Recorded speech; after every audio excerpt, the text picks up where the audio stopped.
അക്ഷിതും ആരോഹിയും നിറഞ്ഞ സന്തോഷത്തോടെയാണ് അവളുടെ വീട്ടിലേക്ക് യാത്ര തിരിച്ചത്. പോകും വഴി ടൗണിലെ തന്നെ ഒരു ഫേമസ് ആയിട്ടുള്ള ബേക്കറി കയറി കുറേയേറെ സ്വീറ്റ്സും പലഹാരങ്ങളും ഒക്കെ അക്ഷി വാങ്ങി. ആരോഹി എത്രയൊക്കെ പറഞ്ഞിട്ടും അവൻ കേട്ടില്ല. നമ്മൾ രണ്ടാളും കൂടി ആദ്യമായിട്ടാണ് വിവാഹശേഷം തന്റെ വീട്ടിലേക്ക് പോകുന്നത്. ഒന്നിനും ഒരു കുറവ് വരുത്താൻ പാടില്ല. ഇതൊക്കെ ചടങ്ങുള്ളതാ. അച്ഛനും എന്നോട് പ്രത്യേകം പറഞ്ഞു വിട്ട്. അച്ഛനും അങ്ങനെ സംസാരിക്കുന്നത് ആരോഹി കണ്ടു. പക്ഷെ എന്താണെന്നൊന്നും അവൾ ശ്രദ്ധിച്ചില്ല. അച്ചുവേട്ട, അധികം പലഹാരങ്ങളൊന്നും ആരും കഴിക്കില്ല, അതുകൊണ്ടാ. കുഴപ്പമില്ലടോ, ഇരിക്കട്ടെ. തന്റെ ഏതൊക്കെയോ റിലേറ്റീവ്സിന്റെ വീട്ടിലൊക്കെ പോകണമെന്നല്ലേ പറഞ്ഞത്? അഥവാ അച്ഛനും അമ്മയ്ക്കും വേണ്ടെങ്കിൽ നമുക്ക് അവിടേക്ക് പോകുമ്പോ കൊണ്ടുപോകാം. ഇതിപ്പോ എന്തായാലും ശരി, ഞാൻ വാങ്ങിയതൊക്കെ നിർബന്ധമായിട്ടും നമുക്ക് അച്ഛനും അമ്മയ്ക്കും കൊടുക്കാം. അവൻ പറഞ്ഞതും ഒടുവിൽ ആരോഹി എല്ലാം സമ്മതിച്ചുകൊണ്ട് തലകുലുക്കി. ആ, പിന്നെ ആരോഹി, അച്ഛൻ എന്നോട് പറഞ്ഞത് അങ്കിളിനും ആന്റിക്കും ഡ്രസ്സ് വാങ്ങിക്കൊണ്ട് പോകണമെന്നാണ്. നമുക്കൊരു ടെക്സ്റ്റൈൽ ഷോപ്പിലും കൂടി ഒന്ന് കയറണം. എന്റെ അച്ചേട്ടാ, ഇങ്ങനത്തെ ഏർപ്പാടൊന്നും ഞങ്ങളുടെ കുടുംബത്തിലില്ല. ഇനി ഒരു ഡ്രസ്സും വാങ്ങിക്കണ്ട. വിവാഹത്തിന് വാങ്ങിയത് തന്നെ അധികമാണ്. ആരോഗ്യ അല്പം ഉച്ചത്തിൽ പറഞ്ഞു.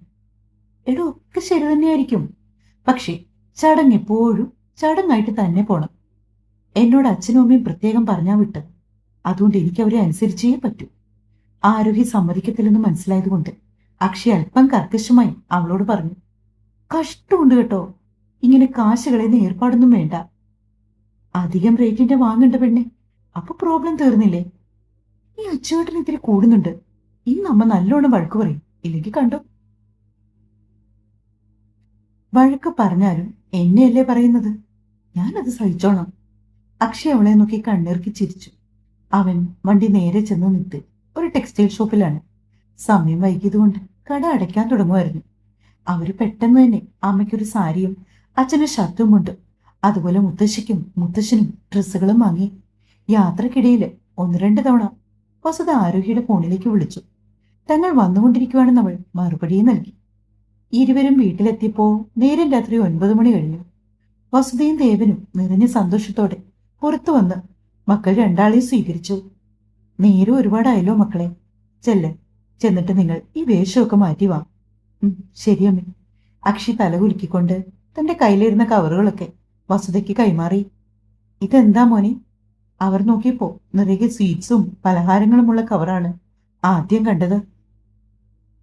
എന്റെ മോനെ, ഇത് എന്തൊക്കെയായി വാങ്ങിക്കൂട്ടിയത്? ഡൈനിങ് ടേബിളിലേക്ക് അതെല്ലാം എടുത്തു വെച്ചുകൊണ്ട് വസുധ അക്ഷിയോട് ചോദിച്ചു. ഇരിക്കട്ടമ്മേ, സ്വീറ്റ്സ് ഒക്കെ കുറിച്ച് കഴിക്കുന്നത് കൊണ്ട് യാതൊരു കുഴപ്പവുമില്ല. അമ്മയ്ക്കും അച്ഛനും വേറെ ആരോഗ്യ പ്രശ്നങ്ങളൊന്നും ഇല്ലല്ലോ, അവൻ ചിരിയോടെ പറഞ്ഞു.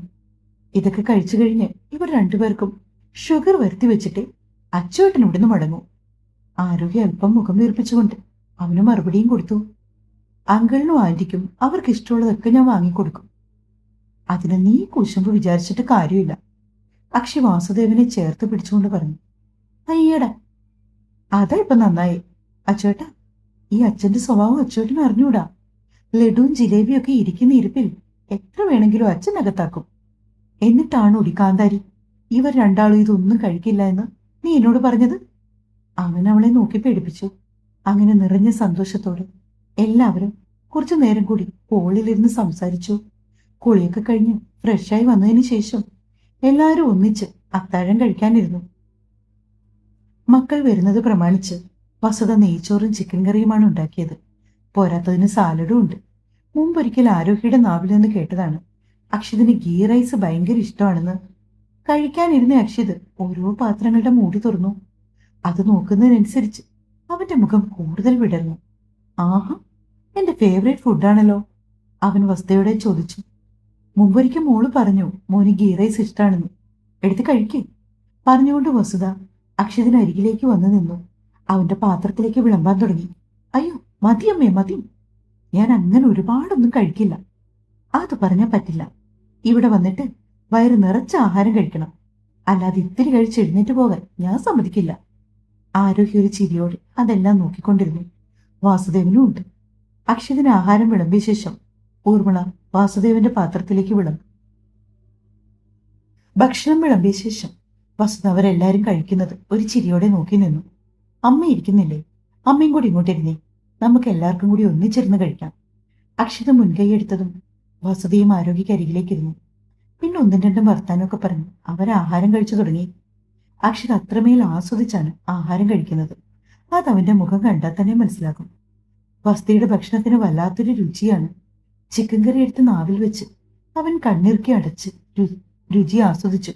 അത്രയ്ക്ക് ടേസ്റ്റ് ഉണ്ടായിരുന്ന കറിക്ക്. അമ്മേ, ഞാൻ വെറും വാക്ക് പറയുന്നതല്ല കേട്ടോ. അമ്മയ്ക്ക് നല്ല കൈപുണ്യമുണ്ട്. എന്ത് രുചിയാണ്. ആരോഗ്യോട് എനിക്ക് അസൂയ തോന്നുന്നു. ഇത്രയും കാലം ഇയാൾ ഈ ടേസ്റ്റി ഭക്ഷണമല്ലേ കഴിച്ചത്. അതിനെന്താ, മോൻ എപ്പോ വേണമെങ്കിലും ഇങ്ങോട്ട് വരാലോ. ഇഷ്ടമുള്ളതൊക്കെ അമ്മ ഉണ്ടാക്കി തരും. വസുധ സ്നേഹത്തോടെ അക്ഷയോട് പറഞ്ഞു. ആരോഗ്യക്ക് കൂട്ട് ഒരു ആൺകുട്ടി വേണമെന്ന് വസുധയ്ക്ക് ആഗ്രഹം ഉണ്ടായിരുന്നെങ്കിലും അന്ന് അവരുടെ മെഡിക്കൽ കണ്ടീഷനിൽ ഇനി ഒരു കുഞ്ഞിനും കൂടി ജന്മം കൊടുക്കാൻ പാകത്തിനുള്ളതായിരുന്നില്ല. അതുകൊണ്ടാണ് ആരോഗ്യ ഒരാളിൽ അവർ പ്രസവം നിർത്തിയത്. എന്നാൽ ഇപ്പോൾ വസുധയ്ക്ക് ഇരട്ടി സന്തോഷം. മറ്റൊന്നും കൊണ്ടല്ല, മകനേക്കാൾ കൂടുതൽ സ്നേഹത്തിലാണ് അക്ഷിത് അവരെ പരിഗണിക്കുന്നത്. അന്ന് ആഹാരം കഴിച്ച് എഴുന്നേറ്റപ്പോ വസുധയ്ക്ക് മനസ്സും വയറും ഒരുപോലെ നിറഞ്ഞു. തന്റെ മകൾ കണ്ടെത്തിയത് എല്ലാ തരത്തിലും അവൾക്ക് ചേരുന്ന ഒരുവിനെ തന്നെയാണെന്ന് സത്യം കൂടുതൽ മിഴിവോടെ അവൾ ഓർത്തു. ആഹാരം കഴിച്ചു കഴിഞ്ഞ് കുറേയേറെ സമയം അവർ 4 പേരും കൂടി ഹോളിലിരുന്ന് വർത്തമാനമൊക്കെ പറഞ്ഞ് TV കണ്ടു. അതിനിടയ്ക്ക് പണ്ട് ഓഫീസിൽ വെച്ച് ആരോഗ്യ അക്ഷയും തമ്മിലുണ്ടായ വഴക്കും അവരുടെ ആദ്യ കൂടിക്കാഴ്ചയും അവരുടെ ഇടയിലെ കുഞ്ഞു കുഞ്ഞു തമാശകളും മണ്ടത്തരങ്ങളും എല്ലാം സംസാര വിഷയമായി. വസുദേയും ദേവനും അതെല്ലാം ഒരു ചിരിയോടെ കേട്ടിരുന്നു. ഇടയ്ക്ക് വസുതയുടെ കണ്ണുകൾ ക്ലോക്കിലേക്ക് നീളുന്നുണ്ട്. മക്കളെ, 10 മണിയായില്ലേ? ഇനി നിങ്ങൾ രണ്ടും പോയി കിടന്നു. യാത്രയൊക്കെ ചെയ്ത് ഒരുപാട് ക്ഷീണിച്ചതല്ലേ. പിന്നൊരു കാര്യം, നാളെ 2 പേരും കൂടി രാവിലെ നമ്മുടെ കുടുംബക്ഷേത്രത്തിലൊന്ന് പോണം. നിങ്ങളുടെ വിവാഹം തടസ്സങ്ങളൊന്നും കൂടാതെ നടക്കാൻ വേണ്ടി ഞാൻ ചില നേർച്ചകളൊക്കെ നേർന്നിരുന്നു. 2 കൂടെ പോയി അതെല്ലാം നടത്തണം. പിന്നെ വിവാഹം കഴിഞ്ഞാൽ കുടുംബക്ഷേത്രത്തിൽ പോയി പരദേവതമാരുടെ അനുഗ്രഹം വാങ്ങിക്കുന്നത് എന്തുകൊണ്ടും നല്ലതാ. അതിനെന്താമേ, ഞങ്ങൾ പോകാം. അക്ഷിതാണ് ചാടിക്കേറി പറഞ്ഞത്. ആരോഗ്യ അപ്പോഴും ഒരു ചിരിയോടെ നിന്നതേ ഉള്ളൂ. വസുതയോടും വാസുദേവനോടും ഒപ്പമുള്ള അവന്റെ കരുതൽ ആരോഗ്യ നോക്കിക്കണ്ടു. അവൾക്ക് ആ സമയമൊക്കെ അവനോട് എന്തെന്നില്ലാത്ത പ്രണയം തോന്നിപ്പോയി. അവളപ്പോൾ ചിന്തിച്ചത് ആദ്യമായി അവനെ കാണുമ്പോഴുള്ള രംഗമാണ്. അന്നത്തെ ആ പരിക്കനായ മനുഷ്യനിൽ നിന്ന് ഇന്നത്തെ അക്ഷതയിലേക്കുള്ള ദൂരം വളരെ പെട്ടെന്നായതുപോലെ അവൾക്ക് തോന്നി. പിന്നൊരു കാര്യമുണ്ട്, ഏതു മനുഷ്യനെയും അടുത്തറിയുമ്പോഴല്ലേ അവരെ കൂടുതൽ മനസ്സിലാക്കാൻ സാധിക്കൂ. അതെ, താനിതെന്താ ആലോചിച്ച് നിൽക്കുന്നത്? കിടക്കാൻ വരുന്നില്ലേ? അക്ഷയ് സോഫയിൽ നിന്ന് എഴുന്നേറ്റ് ആരോഗ്യയുടെ കയ്യിൽ തട്ടി വിളിക്കുമ്പോഴാണ് അവൾ ചിന്തകളിൽ നിന്നുണർന്നു അവനെ നോക്കിയത്. ശേഷം അമ്മയോടും അച്ഛനോടും ഗുഡ് നൈറ്റ് ഒക്കെ പറഞ്ഞ് ഇരുവരും മുകളിലേക്കൂടെ പടികൾ ഒന്നൊന്നായി കയറി. ബെഡിലേക്ക് ആരോഗ്യ ഇരുന്നതും അക്ഷിത് അവളുടെ മടിയിൽ തലവെച്ച് കിടന്നു. ആരോഗ്യ മെല്ലെ അവന്റെ മുടിയിഴകളിലൂടെ വിരലോടിച്ച് തല മസാജ് ചെയ്തു കൊടുത്തു. ആരോഗ്യയുടെ വിരലുകൾ അവന്റെ മുടിയിഴകൾക്കിടയിൽ ചിത്രം വരയ്ക്കുന്നത് ആസ്വദിച്ചു കിടന്ന അക്ഷിതിന്റെ കണ്ണുകൾ മെല്ലെ അടഞ്ഞു പോകുന്നുണ്ട്. ഉറക്കം വരുന്നുണ്ടോ അച്ചുവേട്ടന്? അവൻ കണ്ണടച്ച് കിടക്കുന്നുണ്ട്. അവ ചോദിച്ചു. ഏയ്, ഉറക്കമൊന്നുമില്ല. പക്ഷേ താൻ ഇങ്ങനെ ചെയ്യുമ്പോൾ ഒരു നല്ല സുഖമുണ്ട്. അവനത് പറഞ്ഞുകൊണ്ടിരിക്കുന്നതിടെ ആരോഗ്യം അവന്റെ മുടിക്കിടയിൽ നിന്ന് ഒന്ന് കൈവലിച്ചെടുക്കാൻ ശ്രമിച്ചു. അപ്പോഴേക്കും അവൻ വീണ്ടും കൈ അവിടേക്ക് തന്നെ വെപ്പിച്ചു. പ്ലീസ് ആരോഗ്യം, കുറച്ചു നേരം കൂടി. അവൻ കെഞ്ചി. അയ്യട, എനിക്കൊന്നും പറ്റില്ല. അവൾ കുറുമ്പോടെ മടിയിൽ നിന്നും അവനെ തള്ളി മാറ്റി കട്ടിലേക്ക് കമിഴ്ന്നു കിടന്നു. ആ, അത്രയ്ക്കായി. ആരോഗ്യ തള്ളി മാറ്റി ദേഷ്യത്തിൽ അക്ഷിത അവളുടെ മേലേക്ക് ചേർന്നു. ഒന്നായി പിന്നിട്ട് അവളുടെ മുടിക്കെട്ട് വകഞ്ഞു മാറ്റി പിൻകഴുത്തിലേക്ക് ചുംബിച്ചു. ചുംബിക്കുന്നതിനൊപ്പം തന്നെ അവന്റെ ചുണ്ടുകൾ ചെറുതായി അവിടെ നുണഞ്ഞു തുടങ്ങി. ആരോഗ്യം നിന്നൊരു മൂളൽ കിട്ടു. അപ്പോഴേക്കും അവൻ വളരെ നേർത്ത രീതിയിൽ അവിടേക്കൊന്ന് പല്ലുകൾ ആഴ്ത്തി. കുറുകിക്കൊണ്ട് ആരോഗ്യം മലർന്നു കിടന്നു. അക്ഷരന്റെ കണ്ണുകൾ അവളുടെ മുഖത്താകമാനം ഓടി നടന്നു. നീണ്ടു വിടർന്ന കണ്ണുകളും രോമങ്ങൾ നിറഞ്ഞ പിരികക്കൊടികളും അവിടെ ആ ചാമ്പയ്ക്ക ചുണ്ടും കാണി അവനിലെ പുരുഷനുണർന്നു. അക്ഷരന്റെ അതിരങ്ങൾ അവളുടെ നെറ്റിയിലും അമർന്നു. പിന്നെ മെല്ലെ മൂക്കിൻ തുമ്പിലൂടെ ഒഴുകി മേൽച്ചുണ്ടിന്റെ മുകളിൽ. വിയർപ്പ് കണങ്ങൾ പൊടിഞ്ഞ കണങ്ങളെ നാവിൻ തുമ്പാൽ തുടച്ചെടുത്തുകൊണ്ട് അവളുടെ ചുണ്ടിലെത്തി നിന്നതും വല്ലാത്തൊരു ആവേശമായിരുന്നു അവന്. അതേ സമയം തന്നെയാണ് അച്ഛന്റെ ഫോൺ റിങ് ചെയ്തത്. വല്ലാത്ത നിരാശ തോന്നി അവരിരുവർക്കും. അക്ഷിത് ആരോഗ്യം നിന്നും അകന്നു മാറി സൈഡ് ടേബിളിൽ വെച്ചിരുന്ന ഫോൺ എടുത്തു. വിളിക്കുന്ന ദൂർമളയാണെന്ന് കണ്ടത് അക്ഷയുടെ മുഖം വിടർന്നു. ഹലോ അമ്മേ, മോൻ വിളിച്ചിരുന്നല്ലേ വൈകിട്ട്? അതെ അമ്മേ, ഞങ്ങളിവിടെ എത്തിയെന്ന് പറയാൻ വിളിച്ചതാ. ആ, എനിക്കാണെങ്കിലേ ഇന്ന് ചെറിയൊരു തലചുറ്റലുണ്ടായി. ഹാളിൽ കൂടി വെറുതെ നടക്കുമായിരുന്നു. ആ സമയത്ത് തലചുറ്റി വീഴാൻ പോയി. ഭാഗ്യത്തിന് ആനന്ദേട്ടൻ വന്ന് പിടിച്ചു. ഇല്ലായിരുന്നെങ്കിൽ തലയിടിച്ചേനെ. അയ്യോ, എന്നിട്ടിപ്പോ എങ്ങനെയുണ്ട്? ഞങ്ങൾ അവിടേക്ക് വരട്ടെ? അക്ഷതിന്റെ സ്വരത്തിൽ ആദ്യ കലർന്നു. ഏയ്, അമ്മയ്ക്കൊരു കുഴപ്പവും ഇല്ലടാ. ചെറുതായിട്ടൊന്ന് BP കൂടിയതിന്റെ പ്രോബ്ലമാ. മെഡിസിൻ കഴിച്ചപ്പോ അതങ്ങ് മാറി. 8 പ്രാവശ്യം ഞാൻ അമ്മയോട് പറഞ്ഞിട്ടുണ്ട് മെഡിസിൻ മറക്കാതെ കഴിക്കണമെന്ന്. പോട്ടെ മോനെ, അതിനൊന്നും സംഭവിച്ചില്ലല്ലോ. ഇപ്പൊ അങ്ങനെ പറയാം. എന്തെങ്കിലും സംഭവിച്ചിരുന്നെങ്കിലോ? എവിടെയെങ്കിലും വീണ് തല എന്തെങ്കിലും ഇടിച്ചിരുന്നെങ്കിലോ? അക്ഷയ്ക്ക് വിഷമം തോന്നുന്നുണ്ട് അമ്മയുടെ കാര്യം ഓർത്ത്. അമ്മേ, ഞാനും ആരോഗ്യം അവിടേക്ക് വരട്ടെ? അതൊന്നും വേണ്ട മോനെ. നിങ്ങൾ എത്ര ആഗ്രഹത്തോടെ പോയതാ. മാത്രമല്ല, ആരോഗ്യമോൾക്ക് ഒരുപാട് ആഗ്രഹം കാണും അമ്മയുടെ അച്ഛന്റെയും കൂടെ 2 ദിവസമൊക്കെ നിൽക്കണമെന്ന്. തൽക്കാലം എന്റെ മോനായിട്ട് അത് ഇല്ലാതാക്കണ്ട. അമ്മയ്ക്കിപ്പോ ഒരു കുഴപ്പമില്ലടാ. അമ്മ പെർഫെക്റ്റ്ലി ഓക്കെയാ. അമ്മ എന്തെങ്കിലും ഉണ്ടെങ്കിൽ എന്നെ വിളിക്കണം. വിളിക്കാടാ, നീ ടെൻഷൻ ആവണ്ട കേട്ടോ. ശരി അമ്മേ, ഗുഡ് നൈറ്റ്. ഗുഡ് നൈറ്റ് മോനു. അത്രയും സമയം അക്ഷതിന്റെ മുഖത്തേക്ക് നോക്കി നിന്ന ആരോഗ്യക്ക് മനസ്സിലായിരുന്നു എന്തൊക്കെയോ നടക്കുന്നുണ്ടെന്ന്. അവൾ ആകുലതയോടെ അക്ഷയുടെ അടുക്കിലേക്ക് ചെന്നു. എന്തോ ചേട്ടാ? എടോ, അമ്മയ്ക്ക് വയ്യാണ്ടായെന്ന്. BP കൂടിയതിന്റെയാ. പെട്ടെന്ന് കേട്ടപ്പോ ആരോഗ്യക്ക് ഒരു വല്ലായ്മ തോന്നി. ആരോഗ്യോട് സംസാരിക്കുന്നതോടൊപ്പം തന്നെ അക്ഷിത് ഫോണിൽ ആനന്ദിനെ ഡയൽ ചെയ്യുന്നുണ്ട്. ആരോഗ്യ എന്തോ ചോദിക്കാൻ വന്നതും കൈ ഉയർത്തി അവളെ തടഞ്ഞുകൊണ്ട് അവൻ ആനന്ദിനോട് സംസാരിച്ചു. അച്ഛാ, അമ്മയ്ക്ക് എങ്ങനെയുണ്ട്? പെട്ടെന്ന് ഇപ്പൊ അമ്മയ്ക്ക് എന്താ പറ്റിയേ? കുറെ നാളായിട്ട് BPയുടെ പ്രശ്നമില്ലായിരുന്നല്ലോ. ഒന്നിനു പിന്നാലെ ചോദ്യങ്ങൾ ഒന്നൊന്നായി അവൻ ചോദിച്ചുകൊണ്ടേയിരുന്നു. ആനന്ദിനൊരു ചിരിയോടെയാണ് അവന്റെ ആ വെപ്രാളമൊക്കെ കേൾക്കുന്നത്. അതേസമയം മുറിയിൽ നിന്ന് ഊർമിളയുടെ കണ്ണുകൾ ഒന്ന് തിളങ്ങി. അവർ ബെഡിലിരുന്ന് ഫോണിൽ സംസാരിക്കുന്ന ആനന്ദിനെ നോക്കിക്കൊണ്ട് റൂമിലിട്ടിരുന്ന് സോഫയിലേക്കിരുന്നു. എടാ, നീ ഇങ്ങനെ ടെൻഷൻ അടിക്കുന്ന പോലെ ഒന്നുമില്ല അമ്മയ്ക്ക്. അവക്ക് ചെറുതായിട്ടൊന്ന് തലചുറ്റി. പിന്നെ ഞാൻ ഉടുത്തൂടെ പോയ സമയത്തായതുകൊണ്ട് പ്രത്യേകിച്ച് ഒന്നും ഉണ്ടായില്ല. ഞാൻ പെട്ടെന്ന് എന്നെ പിടിച്ചവിടേക്ക് ഇരുത്തി. അപ്പോഴാണ് ഇയാൾ പറയുന്നത് BPയുടെ മരുന്ന് കഴിച്ചില്ലെന്ന്. പിന്നെ ടാബ്ലറ്റ് ഒക്കെ കഴിച്ച് കുറച്ചു നേരം ഒന്ന് കിടന്നു. ഒന്ന് എഴുന്നേറ്റാറായപ്പോഴേക്കും ഓക്കെയായി. അച്ഛ, അമ്മയെ ശ്രദ്ധിക്കണം കേട്ടോ. അതൊക്കെ ഞാൻ ശ്രദ്ധിച്ചോളാം. നീ സമാധാനമായിട്ട് കിടന്നുറങ്ങിക്ക്. അതൊക്കെ പോട്ടെ, മോളെവിടെ? ആരോഗ്യന്റെ അടുത്തുണ്ട്. നാളെ വിളിക്കാം. നിങ്ങൾ രണ്ടാളും കിടന്നു. ആനന്ദൻ പറഞ്ഞുകൊണ്ട് കോൾ കട്ട് ചെയ്തു. അതേസമയം ഊർമിളയുടെ മുഖത്തൊരു കുടിലത നിറഞ്ഞ ചിരിവിടർന്നു. ആരോഹി, പന്തിപ്പോഴും എന്റെ കോർട്ടിലാ. നീ കാണാൻ പോകുന്നതേ ഉള്ളൂ ഈ ഊർമിള ആരാണെന്ന്. എന്റെ മോനെ വരുതിക്ക് കൊണ്ടുവരാൻ ഏത് ചീപ്പ് കളി കളിക്കാനും എനിക്ക് മടിയില്ല. അമ്മയ്ക്കൊന്ന് നൊന്തെന്നറിഞ്ഞാൽ അവൻ ഈ നിമിഷം വേണമെങ്കിൽ ഓടി ഇവിടേക്ക് വരും. അങ്ങനെയാ ഞാൻ അവളെ വളർത്തിയിരിക്കുന്നത്. നീ ഇനി അനുഭവിപ്പിക്കും ഈ ഊർമിള. ഊർമിള, നീ എന്താ ആലോചിച്ചുകൊണ്ടിരിക്കുന്നേ? ഒന്ന് കിടക്കാൻ നോക്ക്. ഇനി നേരം വൈകി കിടന്നിട്ട് മറ്റു വയ്യാഴികകളൊന്നും വരുത്തി വെക്കണ്ട. മാത്രമല്ല, BPയുടെ ഗുളിക അല്പം മുൻപല്ലേ കഴിച്ചത്. അതുകൊണ്ട് തനിക്ക് ക്ഷീണം ഉണ്ടാകും. ശരിയാണ് ചേട്ടാ, പറഞ്ഞുകൊണ്ട് ഊർമിള ചുണ്ടിലൊരുപ്പിച്ച് ക്രൂരമായ ചിരി മറച്ചുവെച്ച് ആനന്ദന്റെ അരികിലേക്ക് വന്നു ഉത്തമയായ ഭാര്യയെപ്പോലെ കിടന്നു. ശേഷം ഒരു കൈയെടുത്ത് അയാളുടെ നെഞ്ചിലൂടെ ചുറ്റിപ്പിടിച്ചു. ആനന്ദൻ വളരെ മൃദുവായി അവരുടെ നെറുകയിലൂടെ തലോടി നെറ്റിയിലൊന്ന് ചുണ്ടി ചേർത്തുകൊണ്ട് കണ്ണുകൾ അടച്ചു. അതേസമയം ഉറങ്ങാൻ കിടക്കുമായിരുന്നെങ്കിലും ഊർമിളയുടെ മനസ്സിൽ മറ്റു പല പദ്ധതികളുമായിരുന്നു. എങ്ങനെ ആരോഗ്യ ഈ വീട്ടിൽ വരുത്താം, വീട്ടിൽ നിന്ന് തുരത്താമെന്നുള്ള ചിന്തകളിൽ മുഴുകിക്കിടക്കുകയാണ് അവൾ. ഊണിലും ഉറക്കത്തിലും ശ്രീദേവിയെന്നും മന്ത്രിച്ചുകൊണ്ടിരുന്ന ആനന്ദനെ സാരിത്തുമ്പി കെട്ടിയിട്ടവളാണ് ഈ ഊർമിള.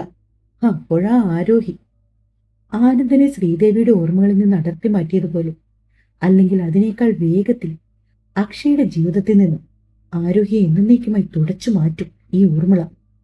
ആരോഹിക്കെതിരെയുള്ള തന്ത്രങ്ങൾ മെനഞ്ഞുകൊണ്ട് കിടന്നു. ആ രാത്രിയിൽ ഏറെ വൈകിയാണ് അവർ ഉറങ്ങിയത്. അതേസമയം ആനന്ദൻ പറഞ്ഞറിഞ്ഞ കാര്യങ്ങളൊക്കെ അക്ഷയ് ആരോഗ്യോട് പറഞ്ഞു. അതോടെ കാര്യങ്ങളുടെ കിടപ്പുവെച്ചും ഏകദേശം അവൾക്ക് മനസ്സിലായി. അവരുടെ അതിരങ്ങളിൽ ഒരു വക്ര ചിരിച്ചിരി. അവൾ അത് സമർത്ഥമായി അക്ഷയിൽ നിന്ന് ഒളിപ്പിച്ചു. അമ്മയ്ക്ക് തീരെ വയ്യെങ്കിൽ നമുക്ക് ഇപ്പൊ തന്നെ പുറപ്പെടാ അച്ചുവേട്ടാ. ഇവിടെ എന്റെ അമ്മയ്ക്കും അച്ഛനും കാര്യങ്ങളൊക്കെ പറഞ്ഞാൽ മനസ്സിലാകും. അമ്മയ്ക്കൊരു വയ്യായ്ക ഉണ്ടെന്നറിഞ്ഞിട്ട് നമ്മൾ ഇവിടെ നിന്നാലാണ് അമ്മയ്ക്കും അച്ഛനും പ്രശ്നം. മാത്രമല്ല, അമ്മയ്ക്ക് വയ്യാന്നറിഞ്ഞ് എനിക്കവിടെ ഒരു നിമിഷം പോലും സമാധാനമായിട്ടിരിക്കാനും കഴിയില്ല. ആരോഗ്യം വല്ലാത്ത വേവലാതിയോടെ പറഞ്ഞതും അക്ഷയ് അവളെ ചേർത്ത് പിടിച്ചു. എടോ, നമ്മൾ ടെൻഷൻ അടിക്കുന്ന പോലെ ഒന്നുമില്ല അമ്മയ്ക്ക്. അച്ഛനെ ഞാനിപ്പോ വിളിച്ചല്ലോ. അച്ഛൻ പറഞ്ഞതുപോലെ ഒരു കുഴപ്പവുമില്ലെന്ന് ഞാൻ പറഞ്ഞില്ലേ. അക്ഷയ് പറഞ്ഞു തന്നെ വീണ്ടും ആവർത്തിച്ചു. ആരോഹി സമാധാനത്തോടെ അവന്റെ നെഞ്ചിലേക്ക് ചേർന്നു നിന്നു. ആ സമയം അവളും മറ്റു പല കണക്കുകൂട്ടലുമാണ്. ഊർമിള കളി തുടങ്ങിക്കഴിഞ്ഞു. ഇനി ഈ ആരോഹിക്കറിയാം എങ്ങനെ നിങ്ങളെ നിലയ്ക്ക് നിർത്തണമെന്ന്. നിങ്ങൾ കരുതിയിരുന്നു ഊർമിളെ, ഞാനൊന്ന് തുണിഞ്ഞിറങ്ങിയാൽ പത്തിമടക്കി മൂലക്കിരിക്കും നിങ്ങൾ. നിങ്ങളെക്കാൾ വലിയൊരു വിഷത്തിനോടാ കുറച്ചുനാൾ ഞാനിവിടെ പോരാടിയത്. അത് മനസ്സിൽ ചിന്തിക്കുമ്പോൾ ആരോഹി നിറഞ്ഞു നിന്നത് ഗായത്രിയുടെ മുഖമാണ്. പുച്ഛത്തോടെ മുഖമൊന്ന് കൂട്ടിക്കളഞ്ഞത്. അതെ, ഇങ്ങനെ നിന്നാ മതിയോ, കിടക്കണ്ടേ? അക്ഷി ചോദിച്ചത് ആരോഹിയുടെ ചുണ്ടിൽ വീണ്ടും ഒരു കള്ളച്ചിരി വിടർന്നു. ബെഡിലേക്ക് കിടന്ന് കുറച്ച് സമയങ്ങൾക്ക് ശേഷം അവരിരുവരും ഉറക്കത്തിലേക്ക് വഴുതി വീണു.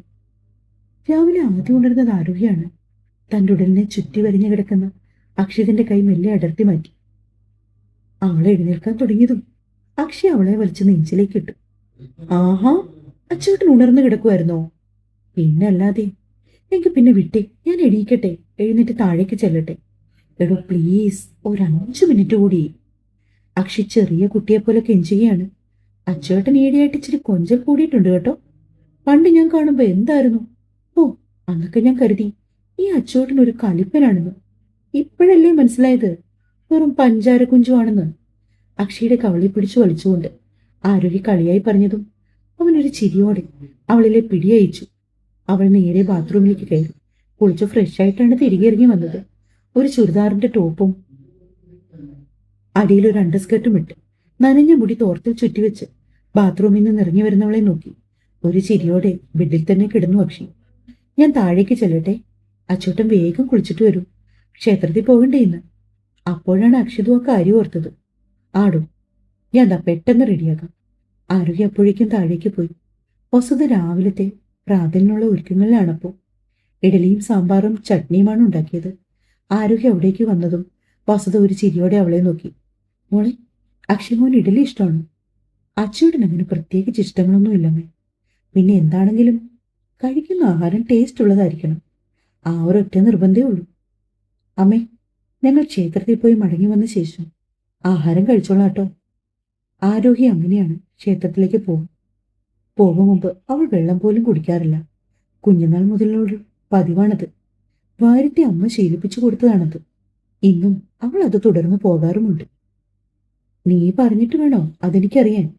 നീ ചെറുതിലേ മുതലേ അങ്ങനെയല്ലേ? വസുത പറഞ്ഞതും ആരോഗ്യ ചിരിച്ചുകൊണ്ട് സ്ലാബിൽ ചാരി നിന്നു. പിന്നെ ഇങ്ങനെ നിന്ന് സമയം കളയണ്ട, വേഗം പോയി റെഡിയായിക്കോ. ആരോഗ്യ തിരിഞ്ഞു പുറത്തേക്ക് നടക്കാൻ തുടങ്ങിയതും വസുത അവളെ പിന്നിൽ നിന്നും വിളിച്ചു. മോളെ, അമ്മയുടെ റൂമിലെ കബോർഡിൽ ഒരു കവർ ഇരിപ്പുണ്ട്. നിങ്ങൾക്ക് രണ്ടുപേർക്കും വേണ്ടി വാങ്ങിയ ഡ്രസ്സാ. ഇന്ന് ക്ഷേത്രത്തിൽ പോകുമ്പോൾ അതിട്ടുകൊണ്ട് പോകാമോ? മോൾക്കമ്മ ബ്ലൗസും തയ്ച്ചു വെച്ചിട്ടുണ്ട്. ആരോഹി സന്തോഷത്തോടെ വസുതയുടെ മുറിയിലേക്ക് ചെന്ന് കവർ തുറന്നു നോക്കി. മെറൂണും ഗ്രീനും ചേർന്ന കസവ് വരുന്ന സെറ്റുമുണ്ട്. അതിനു മാച്ചായ മെറൂൺ നിറത്തിലെ ബ്ലൗസും ആരോഹിക്ക്. അതേസമയം അക്ഷിതിന് ഗോൾഡൻ കസവുള്ള മുണ്ടും മെറൂൺ നിറത്തിലെ ഷർട്ടും. ആരോഹിക്ക് അത് ഒരുപാട് ഇഷ്ടമായി. അവൾ ആ കവറുമായി നേരെ അടുക്കളയിലേക്ക് വന്ന് വസുതയെ പിന്നിൽ നിന്ന് ഉയർത്തിപ്പുണർന്നു അവരുടെ കവളിലേക്ക് ചുംബിച്ചു. ഇഷ്ടായോ?